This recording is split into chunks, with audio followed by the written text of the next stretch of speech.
اعوذ باللہ من الشیطان الرجیم بسم اللہ الرحمن الرحیم قال فما خطبكم ایها المرسلون۔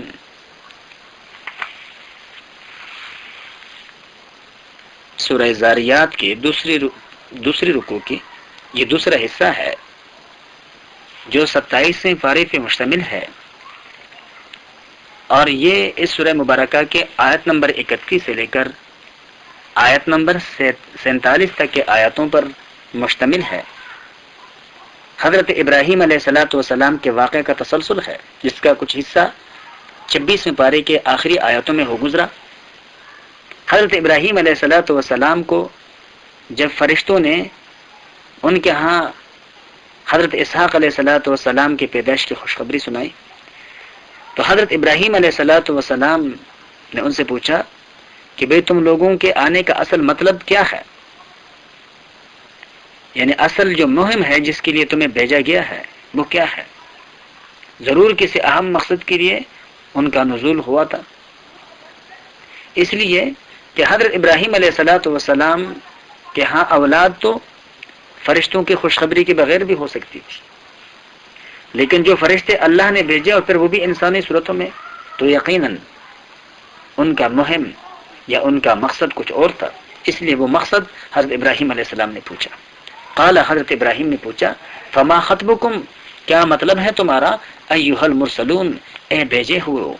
قالوا، کہا انہوں نے، انا ارسلنا الی قوم مجرمین، بے شک ہم بھیجے گئے ہیں ایک گناہگار قوم پر، لنرسل علیہم، تاکہ ہم نازل کر دیں ان پر، حجارۃ، پتھر، من طین، مٹی کے بنے ہوئے، یعنی وہ پتھر کہ جو مٹی کے بنے ہوتے ہیں، جو عام طور پہ ریگستانی علاقوں کے پہاڑوں میں پائے جاتے ہیں، جو وزن میں اور سختی میں پتھروں سے زیادہ شدید ہوتے ہیں۔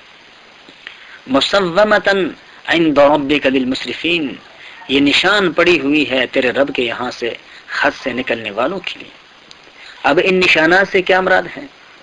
مفسرین نے اس کی وضاحت فرمائی ہے کہ جس پتھر نے جس پہ لگنا تھا، اللہ تبارک و تعالیٰ کے علم میں وہ پہلے سے موجود تھے، اور بعض روایت میں آتا ہے کہ ان پتھروں پر ان لوگوں کے نام تک کنندہ تھے جن لوگوں پر اس پتھر نے لگنا تھا۔ فَأَخْرَجْنَا مَنْ كَانَ فِيهَا مِنَ الْمُؤْمِنِينَ، پھر نکال بچا لائے ہم ان کو جو اس بستی میں تھے ایمان لانے والے۔ فما وجدنا فیہا، پھر نہ پایا ہم نے اس بستی میں، غیر بیت من المسلمین، سوائے ایک گھر کے مسلمانوں کے، یعنی اس بستی میں صرف ایک ہی حضرت لوط کا گھرانہ، مسلمانی کا گھرانہ تھا، اس کو ہم نے عذاب سے محفوظ رکھا اور صاف بچا نکالا، باقی سب تباہ و برباد ہو گئے۔ وترکنا فیہا، اور ہم نے باقی رکھا اس بستی میں، آیت نشانی، للذین یخافون العذاب العلیم، ان لوگوں کے لیے جو درناک عذاب سے ڈرتے ہیں، یعنی اب تک وہاں تباہی کے نشانات موجود ہیں، اور ان کے غیر معمولی ہلاکت کے قصے میں ڈرنے والوں کے لیے عبرت کا سامان موجود ہے۔ وفی موسیٰ، اور موسیٰ علیہ السلام کے واقعے میں بھی نشانی ہے، اذ ارسلناہ، جب ہم نے ان کو بھیجا، الی فرعون کی طرف، بسلطان مبین، اپنے طرف سے کلی سند دے کر، یعنی معجزات اور دلائل دے کر۔ فتولی برکنہ، پھر اس نے منہ موڑ لیا اپنے زور پر، وقال، اور اس نے کہا، ساحر او مجنون، یا تو یہ جادوگر ہے یا یہ دیوانہ ہے، یعنی اپنے زور اور قوت پر مغرور ہو کر حق کی طرف سے منہ پھیر لیا، اور اپنے قوم اور ارکان سلطنت کو بھی ساتھ لے ڈوبا۔ کہنے لگا کہ موسیٰ یا تو چالاک جادوگر ہے یا دیوانہ ہے، دو حالوں سے خالی نہیں ہے۔ فاخذناہ، پھر ہم نے پکڑا اس کو، وجنودہ، اور اس کے لشکر کو، فنبذناہم فی الیم، پھر ہم نے پھینک دیا ان کو دریا میں، وہو ملیم، اس حال میں کہ اس پر الزام لگا ہوا تھا، یعنی عذاب میں ہم نے اس کو گرفتار کر لیا تھا، اور یہ گرفتاری اس کے ساتھ بھی انصافی نہیں، بلکہ اس پر ظلم کا الزام عائد کر دیا گیا تھا کہ یہ اپنے حدود کو پامال کر چکا ہے اور اللہ کے پیغمبروں تک کی تکذیب کر چکا ہے۔ وفی عاد، اور تمہارے لیے نشانی ہے قوم عاد میں، اذ ارسلنا علیہم الریح العقیم، جب ہم نے بھیجی ان پر ہوا العقیم، بانجھ کر دینے والی، ایسی ہوا کہ جس کے چلے جانے کے بعد وہ لوگ ہمیشہ ہمیشہ کے لیے دنیا سے چلے گئے، ختم ہو گئے، اور ان کا نسل تک کی جڑ کو اللہ تبارک و تعالیٰ کے حکم سے کاٹ ڈال دیا گیا، کوئی بچہ ان کا نہیں بچ سکا۔ اللہ تبارک و تعالیٰ کا ارشاد ہے ما تذر من شیء، نہیں چھوڑتے کسی چیز کو، اتت علیہ جس پر وہ گزری ہو، الا جعلتہ کالرمیم مگر اس کو کر دیا بالکل چھوڑے جیسا، یعنی عذاب کے اندھی آئی جو خیر اور برکت سے خالی تھی، اس نے مجرموں کے جڑ کاٹ ڈال دی، اور جس چیز پہ وہ گزرتی ہے اس کو چورا کر کے رکھ دیا کرتی تھی۔ وفی سمودا، اور تمہارے لیے نشانی ہے قوم سمود میں بھی، اذ قیل لهم تمتعوا حتی حین، جب ان سے کہا گیا ہے کہ فائدہ اٹھا لو ایک وقت تک۔ ان کی شرارت روز بروز بڑھ رہی تھی۔ حضرت صالح علیہ السلام نے فرمایا کہ اپنے ان شرارتوں سے دنیاوی زندگی کی حد تک تو تم فائدہ اٹھا لو، لیکن تمہارا انجام تمہارے مرضی کے خلاف ہوگا۔ فَعَتَوْا عَنْ أَمْرِ رَبِّهِمْ، پھر انہوں نے نافرمانی کی اپنے رب کے حکم سے، فَأَخَذَتْهُمُ الصَّاعِقَةُ، پھر پکڑا ان کو کڑک نے، وَهُمْ يَنظُرُونَ، اور وہ اس کو دیکھ رہے تھے۔ فَمَا اسْتَطَاعُوا مِنْ قِيَامٍ، پھر نہ ہو سکا ان سے کہ وہ اٹھ سکیں، وَمَا كَانُوا مُنْتَصِرِينَ، اور نہ ہوئے کہ وہ بدلہ لے سکیں۔ یعنی ان کی شرارت روز بروز جب بڑھتی گئی اور عذاب نے ان کو پکڑ لیا ایک کڑک کی صورت میں، تو وہ دیکھتے ہی دیکھتے سب ٹھنڈے پڑ گئے، اور کسی کے پاس طاقت و زور نہیں تھا کہ وہ اپنے پر سے آئے ہوئے عذاب کو ٹلا سکے اور ہٹا سکے۔ وقوم نوح من قبل، اور قوم نوح کو بھی یاد کرو جو ان سے پہلے ہو گزری ہے، انہم کانوا قوما فاسقین، بے شک وہ بھی بڑے نافرمان قوم تھے۔ یعنی ان اقوام سے پہلے نوح کی قوم اپنے بغاوت اور سرکشی کی بدولت تباہ کی جا چکی ہے۔ وہ لوگ نافرمانی میں بھی حد سے نکل گئے تھے، پیغمبر کی تکذیب کر لیا تھا، بلکہ پیغمبر کو مجنون تک کہا تھا، اور ستانے ہر طرح کے ستانے سے وہ لوگ باز نہیں آتے تھے۔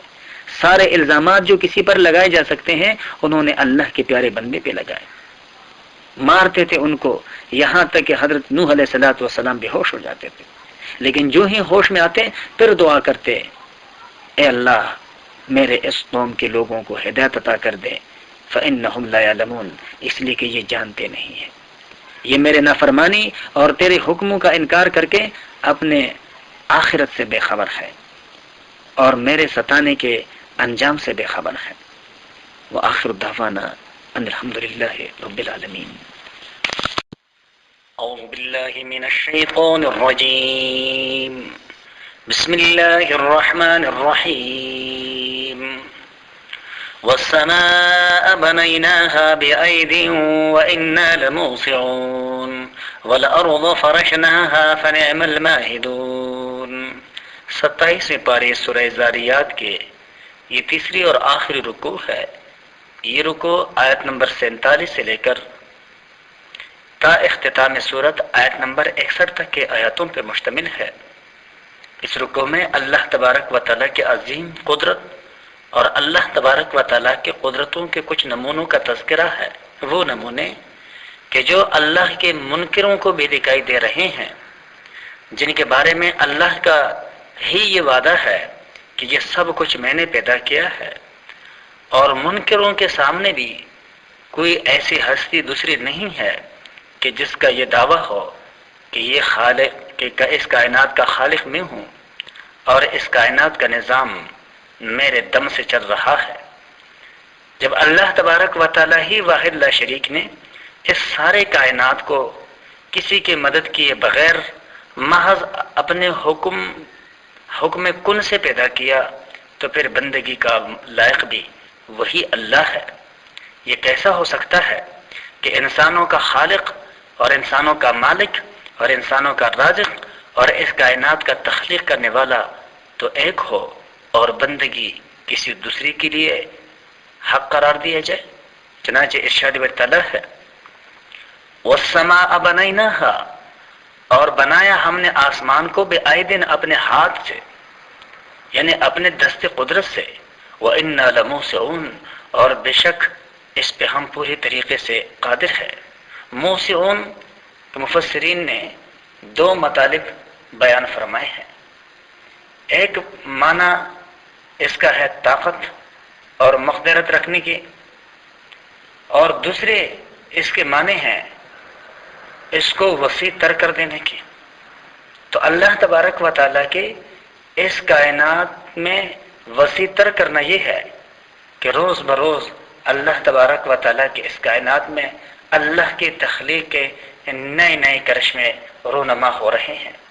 ایسی زبردست خلاق ہستی کو آخر تم نے اعادہ خلق سے عاجز کیوں سمجھ رکھا ہے؟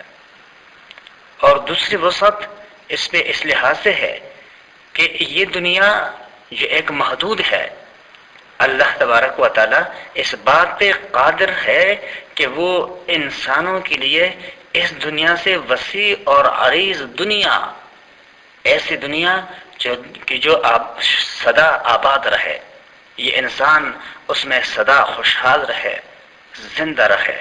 اللہ اس سے اس وسیع تر زمین کے تخلیق پہ بھی قادر ہے. والارض فرشناها، اور زمین کو ہم نے بچایا، فنعم الماہدون، سو کیا ہی خوب بچانا ہم جانتے ہیں. ومن کل شیء خلقنا زوجین، اور ہر چیز کے بنائے ہم نے جوڑے، لعلکم تذکرون، تاکہ تم ان سے نصیحت حاصل کرو. کہ اللہ تبارک و تعالیٰ نے اپنے اس کائنات کو آباد رکھنے کے لیے کیسے کیسے نر اور مادہ پیدا کیے، اور ان پر غور کرنے سے انسان اس نتیجے پہ پہنچتا ہے کہ آخر انسانوں کے اس دنیاوی اجتماعی زندگی کا بھی تو کوئی جوڑ ہوگا. اس لیے کہ اس کائنات میں کوئی ایسی چیز نہیں ہے کہ جو بے جوڑ کے ہو، جس کا جوڑ نہ ہو، اور کسی بھی چیز کے ساتھ اس کے جوڑ کے ملانے سے ہی اس چیز کو نتیجہ خیز بنایا جا سکتا ہے، اور وہ چیز نتیجہ خیز بنتی ہے. جب تک اس کے ساتھ اس کا جوڑ نہیں لگایا جائے گا تو وہ چیز اپنے جگہ پر بے نتیجہ رہے گی. تو اللہ تبارک و تعالیٰ نے انسانوں کو جو دنیا کی وسیع اور قابل عمل زندگی دی ہے، کیا اس کا کوئی جوڑ نہیں ہوگا کہ جہاں اسی طرح کی خوشحالیاں ہوں، اسی طرح کے رشتے ہوں، اسی طرح کے نعمتیں ہوں، اسی طرح کے برکتیں ہوں. فرق صرف یہ ہے کہ یہاں کے برکتیں، یہاں کے رشتے، یہاں کے تعلقات، یہاں کے خوشحالیاں محدود ہے، اور اس کے ساتھ جو اس کی جوڑ کی زندگی ہے یعنی آخرت کی زندگی، وہاں کی خوشحالیاں سدا بہار ہے. وَمِن كُلِّ شَيْءٍ خَلَقْنَا زَوْجَيْنِ، اور ہر چیز کے ہم نے بنائے ہیں جوڑے جوڑے، لَعَلَّكُمْ تَذَكَّرُونَ، تاکہ تم اس سے نصیحت حاصل کرو. فَفِرُّوا إِلَى اللَّهِ، پس دوڑ لگاؤ اللہ کی طرف، یعنی نیک اعمال کے کرنے میں دیر نہ کرو. انی لکم منہ، بے شک میں ہوں تمہارے لیے اس اللہ کی طرف سے نذیر مبین، کھول کے ڈرانے والا، کہ بھئی اپنے آخرت کے لیے کچھ کر لو پہلے اس سے کہ موت تمہیں دنیا سے اٹھا لے. وَلَا تَجْعَلُوا مَعَ اللَّهِ إِلَٰهًا آخَرَ، اور مت ٹھہراؤ اللہ کے ساتھ کسی اور کو معبود. انی لکم منہ، بے شک میں ہوں تمہارے لیے اسی کی طرف سے نذیر مبین، کھول کے ڈر سنانے والا. اللہ تبارک و تعالیٰ نے ان دو آیاتوں کے آخر میں اسی بات کا اعادہ فرمایا کہ آپ صلی اللہ علیہ وسلم ان لوگوں کو بتا دیجیے کہ میں تم لوگوں کو کھول کے بتاتا ہوں، یعنی تم سے حقیقت کا کوئی جملہ بھی پوشیدہ نہیں رکھا. تمہارے فائدے کے ساری امور میں نے بتا دیے، اور تمہیں نقصان سے دوچار کرنے والی باتیں بھی میں نے وضاحت کے ساتھ بتا دیے. کوئی لگی لپٹی نہیں رکھی، اس لیے کہ میں ان باتوں کے بدلے تم سے تو کچھ چاہتا نہیں ہوں، اور لگی لپٹی وہی رکھتا ہے جس کا کوئی مقصد ہو. کذالک، ایسا ہی، ما ات الذین من قبلہم من رسول، نہیں آئے ان لوگوں کے پاس جو ان سے پہلے ہو گزرے ہیں کوئی بھی پیغمبر، الا قالوا ساحر او مجنون، مگر یہ کہ ان لوگوں نے کہا کہ بھئی یا تو یہ جادوگر ہے یا پھر یہ مجنون ہے. یعنی ہر زمانے کے کافر اس بات میں ایسے متفق اللفظ رہے کہ گویا ایک دوسرے کو وصیت کر کے مرے ہیں کہ جو رسول آئے اسے ساحر یا مجنون کہہ کر کے چھوڑ دینا. اور واقع میں وصیت تو کہاں کرتے، البتہ شرارت کے عنصر میں سب شریک ہیں، اور یہی اشتراک پچھلے شریروں سے وہ الفاظ کہلواتا ہے جو اگلے شریروں نے کہی تھے. اتواصوا به، کیا یہی وصیت کر مرے ہیں؟ بل ہم قوم طاغون، بلکہ یہ لوگ ہی شریر ہے. فتول عنہم، سو آپ ان سے منہ پھیر لیجئے. فما انت بملوم، بس آپ پر اس بارے کوئی الزام نہیں. وذکر اور لوگوں کو سمجھاتے رہیے، فإن الذکر ترفع المؤمنین، پس بے شک آپ کا سمجھاتے رہنا یہ ایمان والوں کے لیے فائدہ مند ہے۔ کہ جب آپ نے اپنے دین اسلام کے تبلیغ کی ذمہ داری کو کما حق ادا کر دیا، اب زیادہ پیچھے پڑنے اور غم کرنے کی ضرورت نہیں ہے۔ نہ ماننے کا جو الزام رہے گا انہی معاندین پر رہے گا۔ ہاں سمجھانا آپ کا کام ہے، سو یہ سلسلہ جاری رکھیے۔ جس کی قسمت میں ایمان لانا ہوگا اس کو یہ سمجھانا کام دے گا۔ جو ایمان لا چکے ہیں ان کو مزید نفع پہنچے گا، اور منکروں پر اللہ تبارک و تعالیٰ کی طرف سے اتمام حجت ہوگی۔ وما خلقت الجن والانس الا لیعبدون، اور میں نے پیدا نہیں کیے جن اور انسان مگر اپنی ہی بندگی کے لیے۔ اللہ تبارک و تعالیٰ نے اس سارے کائنات میں جنوں اور انسوں کے بارے میں، یعنی جنات اور انسانوں کے بارے میں یہ بات بیان کر دی کہ بھئی میں نے ان کو اپنی بندگی کے لیے پیدا کی ہے۔ میرے بندگی ان کو اس لیے کرنی چاہیے کہ میں ان کا خالق ہوں۔ دوسری کسی نے جب ان کو پیدا ہی نہیں کیا تو اس کو کیا حق پہنچتا ہے کہ یہ اس کی بندگی کریں؟ اور ان کے لیے یہ کیسے جائز ہو سکتا ہے کہ ان کا خالق تو ہوں میں اور یہ بندگی کرتے پھرے کسی اور کا؟ یہاں ذہن میں یہ سوال پیدا ہو سکتا ہے کہ اللہ تبارک و تعالیٰ صرف جنوں اور انسانوں ہی کا خالق تو نہیں ہے بلکہ سارے جہان اور ہر چیز کا خالق ہے، پھر یہاں صرف جنوں اور انسانوں ہی کے متعلق یہ کیوں کہا گیا کہ میں نے ان کو اپنے سوا کسی کے بندگی کے لیے پیدا نہیں کیا؟ حالانکہ مخلوقات کا ذرہ ذرہ اللہ ہی کی بندگی کے لیے ہے۔ اس کا جواب محققین نے یہ دیا ہے کہ زمین پر صرف جن اور انسان ایسے مخلوق ہیں جن کو یہ آزادی بخشی گئی ہے کہ اپنے دائرۂ اختیار میں اللہ تبارک و تعالیٰ کی بندگی کرنا چاہے تو کریں، ورنہ وہ بندگی سے منہ موڑ بھی سکتے ہیں، اور اللہ کے سوا دوسروں کی بندگی بھی کر سکتے ہیں۔ دوسری جتنی مخلوقات بھی اس دنیا میں ہیں وہ اس نوعیت کی کوئی آزادی نہیں رکھتی، ان کے لیے سرے سے کوئی دائرہ اختیار ہی نہیں ہے کہ وہ اس میں اللہ کی بندگی کریں یا نہ کریں۔ اس لیے یہاں صرف جنوں اور انسانوں کے متعلق ہی کہا گیا کہ وہ اپنے اختیار کی حدود میں اپنے خالق کی اطاعت اور عبودیت سے منہ موڑ کر اور خالق کے سوا دوسروں کی بندگی کر کے خود اپنے فطرت سے لڑ رہے ہیں۔ ان کو یہ جاننا چاہیے کہ وہ خالق کے سوا کسی کی بندگی کے لیے پیدا نہیں کیے گئے، اور ان کے لیے سیدھی راہ یہ ہے کہ جو آزادی انہیں بخشی گئی اس سے غلط استعمال نہ کریں، بلکہ اس آزادی کی حدود میں خود اپنی مرضی سے اپنے اللہ کی بندگی کریں، جس طرح ان کے جسم کا رونگٹنا ان کی زندگی کی غیر احتیاطی حدود میں اس کی بندگی کر رہا ہے۔ اللہ تبارک و تعالیٰ نے اپنے اس سارے کائنات میں انسان اور جن دو ایسے ہی مخلوقات پیدا کی ہے کہ جو شعور کامل رکھتے ہیں، اور شعور کامل کے ساتھ ساتھ اظہار ما فی الضمیر کی استطاعت بھی، اور یہ صرف انہی کی خوبی ہے۔ اس لیے اللہ نے ان کو اپنے احکامات کا مخاطب قرار دیا ہے۔ اللہ تبارک و تعالیٰ کا ارشاد ہے، ما ارید منہم، میں نہیں چاہتا ان سے، من رزق کوئی روزی، وما ارید، اور نہ میں چاہتا ہوں ان یطعمون کہ یہ مجھ کو کھلائیں۔ یعنی میں نے دنیا میں انسانوں کو اور جنات کو اس لیے نہیں پیدا کیا کہ یہ زیادہ سے زیادہ رزق جمع کریں اور ان کی زیادہ رزق جمع کرنے سے مجھے نفع پہنچے گا۔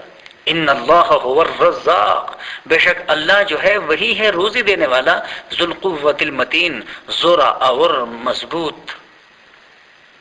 فإن للذین ظلموا، سو ان گناہ گاروں کا بھی ذنوبا مثل ذنوب اصحابہم، ان کے لیے گناہ ہے مثل ان لوگوں کے گناہوں کے جو ان سے پہلے ہو گزرے ہیں۔ فلا یستعجلون، سو یہ مجھ سے جلدی نہ کریں۔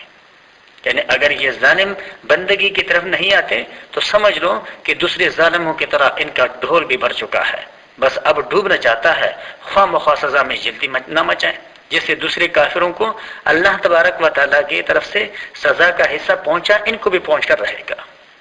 فویل للذین کفروا، پس بربادی ہے ان لوگوں کے لیے جنہوں نے انکار کیا، من یومہم الذی، اپنے اس دن کا، یوعدون، جس کا ان سے وعدہ کیا جاتا ہے، یعنی قیامت کا دن، یا اس سے پہلے ہی کوئی دن سزا کا آ جائے۔ چنانچہ مشرکین مکہ کو بدر میں خاص سزا دی گئی۔ یہاں پہ سورہ زاریات اپنے اختتام کو پہنچا۔ وآخر دعوانا ان الحمد للہ رب العالمین۔